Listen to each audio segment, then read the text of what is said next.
तो hello welcome decade English classes. तो आज हम पढ़ने जा रहे हैं बहुत ही प्यारा टॉपिक जो कि वर्ल्ड हिस्ट्री से जुड़ा हुआ है और आपके कॉम्पिटिटिव एग्जाम के लिए बहुत ही इंपॉर्टेंट है। ये वीडियो ऐसा वीडियो है कि आपने कभी ऐसा वीडियो नहीं देखा होगा। इस वीडियो को देखने के बाद में आपके सारे डाउट खत्म होने वाले, तो बने रहें इस वीडियो के साथ। तो बात करते हैं, पहले हम प्रथम विश्व युद्ध की चर्चा कर चुके हैं। तो प्रथम विश्व युद्ध में क्या हुआ था, अगर नहीं देखा है तो हमारे चैनल में जाके वीडियो देख लीजिए। तो आज हम पढ़ने जा रहे हैं वर्साई की संधि, यानी कि आपको पता लग गया होगा कि वर्साई की संधि में क्या क्या कारण थे, क्या क्या नहीं थे। तो आज वर्साई की संधि को इतने धमाकेदार मजेदार तरीके से पढ़ेंगे कि आपके लाइफ में कभी भी दिक्कत नहीं आएगी। तो जिसने प्रथम विश्व युद्ध नहीं देखा है वो चैनल में जाके प्रथम वर्ल्ड वार जरूर देख ले, क्योंकि ये वर्साई की संधि क्यों हुई थी, कब हुई थी, कैसे हुई थी, इसकी सारी जानकारियां आज इस वीडियो के माध्यम से आपको मिलने वाली है। तो बने रहे इस वीडियो के साथ में। तो आपको पता है कि वर्साई की संधि 28 जून 1919 को हुई थी, यानी कि फ्रांस के पेरिस में पड़ता है वर्साई। तो वर्साई की संधि कब हुई थी, यानी कि 28 जून 1919 को वर्साई की संधि हुई थी, यानी कि कह सकते हैं आप ट्रीटी ऑफ वर्सेलाइज, यानी कि ट्रीटी ऑफ वर्सेलाइज यानी कि वर्साई की संधि। वर्साई की संधि को आज हम बहुत ही डिटेल से पढ़ने वाले हैं। तो आपको पता है क्या पढ़ रहे हैं, वर्साई की संधि।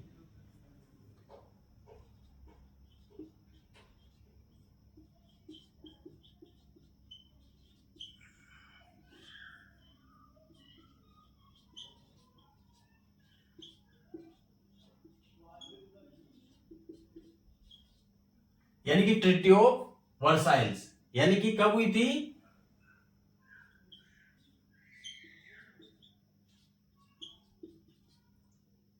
28 जून 1919 को वर्साई की संधि हुई थी। यानी कि आपने फर्स्ट वर्ल्ड वॉर देखने के बाद में पता होगा कि दो एलायंस थे, यानी कि एक तो सेंट्रल और एक एलाइड एलायंस, यानी कि एक तो मित्र राष्ट्र और एक दूरी राष्ट्र।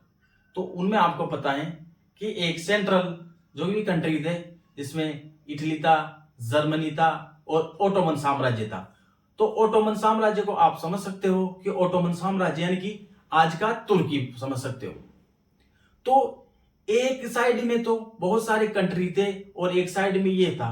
तो आपने फर्स्ट वर्ल्ड वॉर देखने के बाद में पता लग ही गया होगा। तो उसके बाद में जब जर्मनी हार गया था तो ये वर्साई की संधि हुई थी। तो इसमें जर्मनी को क्या क्या नुकसान झेलना पड़ा, तो वर्साई की संधि में आज हम बताएंगे कि जर्मनी के साथ में तो कटोरा पकड़ा दिया था, तो उस कटोरे में क्या क्या भीख रखी थी और क्या क्या मना किया था। तो चलते हैं अब आगे। तो जब प्रथम वर्ल्ड वार फिनिश हो गया था, यानी कि प्रथम वर्ल्ड वार आपने देख लिया होगा। तो प्रथम वर्ल्ड वार फिनिश होने के बाद में यानी कि सारे देशों ने मिलकर वर्साई की संधि की, तो जर्मनी को क्या क्या हर्जाना भुगतना पड़ा। यानी कि प्रथम वर्ल्ड वार खत्म होने के बाद में यानी कि लीग ऑफ नेशन बना था।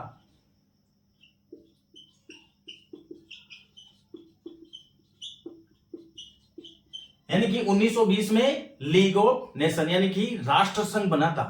संयुक्त राष्ट्र संघ नहीं, राष्ट्र संघ, यानी कि इसलिए बना था ताकि आगामी समय में कोई भी विश्व युद्ध ना हो।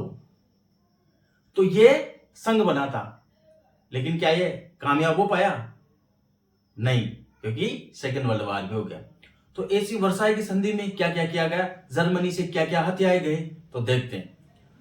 तो जर्मनी को बहुत ही हर्जाना भुगतना पड़ा और इस संधि में क्या क्या शर्तें तोपी गई, तो एक एक करके देखते हैं आज हम इस संधि में। तो बने रहे इस वीडियो के साथ में। और अगर आपको वीडियो अच्छा लगा हो तो लाइक करना, शेयर करना और सब्सक्राइब जरूर करना, क्योंकि आपको आज फुल डिटेल मिलने वाले इस वीडियो में। तो पहली शर्त क्या थी देखना, यानी कि 1870 में फ्रांस के दो शहर थे, अल्सेस और लोरेन, यानी कि ये फ्रांस के दो प्रांत थे, यानी कि अल्सेस और लोरेन प्रांत। यानी कि ये क्या किया था, जर्मनी ने 1870 में इसको कब्जा कर लिया था। तो जब वर्साई की संधि हुई तो ये सेक्टर वापिस जर्मनी ने फ्रांस को देने पड़े, यानी कि ये दोनों ही शहर वापिस फ्रांस को देने पड़े। तो जर्मनी के क्या क्या और छीना गया और जर्मनी से क्या क्या वसूला गया, देखते हैं इस वीडियो में। यानी कि जर्मनी के पास में डाजिंग और मेमेल, ये क्या थे, ये बंदरगाह थे। यानी कि डाजिंग और मेमेल, यानी कि ये क्या थे, बंदरगाह, जो कि राष्ट्र संघ ने अपने पास रख लिए। तो पहला तो किया कि यानी जो जर्मनी ने फ्रांस से 1870 में ये कब्जा किया था ये प्रांत, तो ये भी वापस देने पड़े। और डाजिंग और मेमेल बंदरगाह जो कि राष्ट्र संघ ने अपने पास रख लिए। और जर्मनी के ऊपर क्या क्या शर्तें थोपी गई, बहुत ही इंटरेस्ट आएगा इस वीडियो में। और इस वीडियो को देखने के बाद में आपको एक भी डाउट नहीं रहेगा वर्साई की संधि से। तो चलते हैं और क्या क्या छीना गया जर्मनी से, तो देखते हैं आगे। तो हम दो पॉइंट पढ़ चुके हैं, यानी कि जर्मनी से क्या क्या वसूला गया। तो पहला आप समझ चुके होंगे, यानी कि फ्रांस के दो प्रांत थे जो कि वो वापिस से फ्रांस को दे दिए गए, यानी कि जर्मनी ने हटाए थे तो वो दे दिए। यानी कि 1870 में फ्रांस के जो दो प्रांत थे जो जर्मनी कब्जा कर लिया था वो वापिस दे दिए गए। और फ्रांस को क्या क्या दिया गया, यानी कि लोहे की खदानें और कोयले की खानें दी गई। यानी कि कितने साल तक, यानी कि 15 साल के लिए ये फ्रांस को दे दी गई। यानी कि जर्मनी का पूरा एरिया छीनता जा रहा है, देखते जाइए। दूसरा पॉइंट हमने जाना कि दो बंदरगाह थे, यानी कि क्या थे, बंदरगाह, जो कि किसने, यानी कि राष्ट्र संघ ने अपने पास रख लिए। और क्या क्या लिया है, यानी कि तीसरा है जर्मनी के जो भी नौसैनिक थे, नौसैनिक जहाज थे, उनको भी हथिया लिया गया। यानी कि युद्धपोत जो भी लड़ने के जहाज होते थे उनको भी हथिया लिया गया। और ओनली 6 जहाज ही, यानी कि 6 युद्धपोती यानी कि जर्मनी को दिए गए। तो जर्मनी कंगाल होता जा रहा है। और आगे देखते हैं और क्या क्या दिए। चौथा दिया गया, यानी कि आप 3 पॉइंट आसानी से समझ चुके होंगे क्या क्या दिए गए। पहले फ्रांस को, यानी कि उनके सेक्टर दिए गए। दूसरे नंबर पे बंदरगाह दिया गया और तीसरे में नौसैनिक जहाज, यानी कि युद्धपोत आप जहाज नहीं रख सकते। और क्या क्या दिया गया, यानी कि आप 1 लाख से ज्यादा सेना नहीं रख सकते।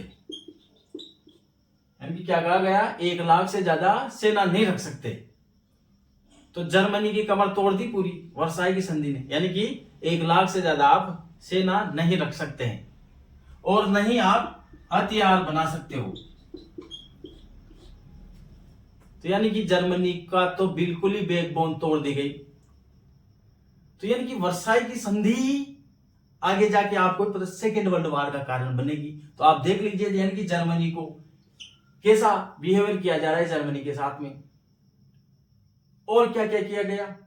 अब देखते हैं नेक्स्ट पॉइंट को, यानी कि 5वां पॉइंट है, यानी कि जर्मनी के जो पूर्वी साइड में यानी कि पोलैंड पड़ता है, तो पोलैंड को जो कि जर्मनी का पूर्वी भाग था वो दिया गया। यानी कि जर्मनी को पूर्वी भाग दिया गया। तो यानी कि आप देख सकते हो, यानी कि जर्मनी से क्या क्या वसूला गया। तो जर्मनी बिल्कुल ही कंगाल बना दिया और जर्मनी की बिल्कुल ही कमर तोड़ दी गई। और आगे देखते हैं, और राइन नदी के बाएं किनारे की तरफ यानी कि 31 मील यानी कि भूभाग पर असैनिकरण कर दिया गया। यानी कि क्या किया गया, यानी कि जर्मनी के राइन यानी कि जर्मनी में जो राइन नदी के बाएं सेक्टर में क्या किया गया, 31 मील पर यानी कि 31 मील पर यानी कि 31 मील पर असैनिकरण कर दिया गया राइन नदी। यानी कि पूरा का पूरा जो भी जर्मनी ने पहले अपने दम पर बनाया था, सारे के सारे हथियार ले गए। तो आप समझ चुके होंगे कि जर्मनी की कैसे कमर तोड़ी। तो चलते हैं और समझते हैं आगे। आप समझ चुके होंगे और देखते हैं यानी कि क्या किया गया। आज इस वीडियो को देखने के बाद में आप यहीं से सीख जाना, और जब भी एग्जाम देने जाओ तो माइंड में क्या नाम से है ना, इनको भूलना मत। और मजा आने वाला है वीडियो में भी, तो बने रहिए इस वीडियो के साथ में। यानी कि क्या किया गया, यानी कि फ्रांस का जो सेक्टर था वो किसके पास, जर्मनी के पास में था। यानी कि 1870 में जो जर्मनी ने कब्जाया था उसको वापस लिया गया। दूसरा था जो कि बंदरगाह वापिस लिए गए, यानी राष्ट्र संघ से लिए गए। आप सेना 1 लाख से ज्यादा सेना नहीं रख सकते। और फ्रांस को यानी कि लोहे की खाने, कोयले की खाने दी गई 15 साल तक। और यानी कि नौसैनिक जहाज थे वो भी, यानी कि क्या थे, नौसैनिक जहाज वो भी लिए गए, और 6 जर्मनी को दिए गए। यानी कि आप इतने रख सकते हो, और हथियार नहीं बना सकते। यानी कि युद्ध से लड़ने के लिए आप हथियार नहीं बना सकते। आप बस कटोरा ले लीजिए और भीख मांगते रहिए। आपने दादागिरी दिखाई थी ना, ये दादागिरी का नतीजा होता है। कितना दादा है तो सामने, उधर आपको पता है एलाइड पावर थे, इधर सेंट्रल पावर थे। तो सेंट्रल पावर में तो कम देश थे, एलाइड पावर में बहुत ज्यादा देश थे। उधर जर्मनी था, इटली था, ऑस्ट्रिया था, और ओटोमन साम्राज्य यानी कि तुर्की था। बस तो कितने देशों से जीत सकता था जर्मनी को, बहुत अहंकार था। तो तोड़ा नहीं तोड़ा। यानी कि आपने देखा होगा, यानी कि जर्मनी से वर्साई की संधि में पूरा का पूरा हथियार लिया गया। और पता है आपको, राइन नदी यानी कि राइन नदी के बाएं छोर में जो भी सेक्टर था उसको हथिया लिया गया। तो जर्मनी इस तरह से बुरी तरह से नीचे दड़ा से पड़ गया, और लोगों को लगता था कि जर्मनी अब आगे नहीं बढ़ सकता है, जर्मनी यहां टूट गया तो आगे नहीं बढ़ सकता है। तो और देखिए जर्मनी के साथ में क्या क्या किया गया। यानी कि आयरन, यानी कि जर्मनी का 75% आयरन छीना गया। यानी कि जर्मनी को इस जो भूभाग दिए गए उनसे 75% का नुकसान हुआ। और कोल यानी कि 26% का कोल यानी कि कोयले का नुकसान हुआ। और 13% एरिया छिन गया। और 10% पॉपुलेशन छिन गई। यानी कि आप देख सकते हो, यानी कि 75% लोहे, यानी कि लोहा होता है तो लोहे खदाने दी गई फ्रांस को, तो वो 75% लोहा दे दिया गया। 26% कोयले का नुकसान हुआ क्योंकि गया। क्षेत्र यानी कि 13% क्षेत्र गया। और जनसंख्या यानी कि 10% जनसंख्या भी गई। तो जर्मनी तो बुरी तरह से टूट गया। तो आपको समझ में आया होगा इनकी वर्साई की संधि में जर्मनी के साथ में क्या क्या किया था। अगर वर्साई की संधि हुई, अब यही कारण सेकेंड वर्ल्ड वॉर का बनेगी। यानी कि प्रथम विश्व युद्ध में जो भी हानियां हुई थी आप देख चुके हो, क्या क्या जर्मनी से वसूला गया, क्या क्या जर्मनी से हथियाया गया, जर्मनी को कितनी बुरी तरह से नीचे गिराया गया। यानी कि लोगों को लगता था कि ये 100-200 सालों तक जर्मनी कभी उभरेगा ही नहीं, लेकिन ऐसा नहीं होगा। यानी कि आप रोज अगर वीडियो देखोगे तो आपके कभी भी जिंदगी में डाउट नहीं होगा। यानी कि लेकिन आपकी ये गलती, आप ना तो लाइक करते हो, ना शेयर करते हो, और सब्सक्राइब तो करते ही नहीं हो। अगर आप वीडियो को सब्सक्राइब नहीं करोगे तो आपको वीडियो मिलेगी कैसे? प्रत्येक के घर पे आऊंगा अगर मैं देने, आप समझते नहीं हो। इतनी बढ़िया बढ़िया वीडियो ला रहा हूं, इतनी बढ़िया बढ़िया जानकारियां दे रहा हूं, फिर कहते हम नौकरियां लगते नहीं। तो ये जानकारी हासिल करो ना, अपने दोस्तों भी शेयर करो वीडियो को, ताकि मिले रोज वीडियो। सब्सक्राइब भी नहीं करते, तो तुम सब्सक्राइब, तुम्हारे को वो घंटा ही नहीं दबाना आता। अभी मैं मंदिर के घंटे की बात थोड़ी कर रहा हूं, मैं तो बेल आइकन की बात कर रहा हूं, तो दबाते नहीं हूं। तो ये वीडियो आपको, मेरे को पता है, बहुत अच्छे तरह से समझ में आया होगा, यानी कि क्या क्या हुआ था फर्स्ट वर्ल्ड वार के। और फर्स्ट वर्ल्ड वार का वीडियो नहीं देखा हो तो अपने चैनल में जाइए और प्रथम वर्ल्ड वार का वीडियो देखिए, यानी कि बहुत ही धमाकेदार वीडियो था। और चैनल को सब्सक्राइब कर लेना, क्योंकि यहीं से पता है, यही इसी जर्मनी का सैनिक था एडोल्फ हिटलर, जो कि वही उभरेगा आगे जाके। तो अगर आप चाहते हो एडोल्फ हिटलर का वीडियो बनाना तो आप कमेंट करके जरूर बताना। और वही सेकेंड वर्ल्ड वार करवाएगा, और यही संधि थी जो कि सेकेंड वर्ल्ड वार हुआ था। तो आपको वर्साई की संधि अच्छे से समझ में आई होगी। तो ये सारे फैक्ट याद कर लीजिए, इसके बाहर एक भी क्वेश्चन नहीं जाएगा। कैसे वाइमर साम्राज्य का जन्म हुआ, कैसे नाजीवाद पार्टी उभरी, हिटलर ने कब प्रवेश किया, सेकेंड वर्ल्ड वार कब हुआ, क्यों हुआ, कैसे हुआ, ये सारी मैं आपको कॉन्सेप्ट में जानकारियां बताऊंगा। लेकिन आप वीडियो को लाइक शेयर सब्सक्राइब जरूर कर दीजिए। रोज कहूंगा नहीं मैं अब, क्योंकि सुनते ही नहीं हो आप, वीडियो देख के सो जाते हो आराम से। तो जिंदगी में सोने के लिए आए हो क्या? वीडियो को देखो पूरा का पूरा, स्किप कर देते हो, पूरी जानकारी लेते ही नहीं हो। तो पूरी जानकारी लीजिए, तो ये सारे के सारे समझ में आ गया होगा। तो अब मिलते हैं नेक्स्ट वीडियो में। धन्यवाद।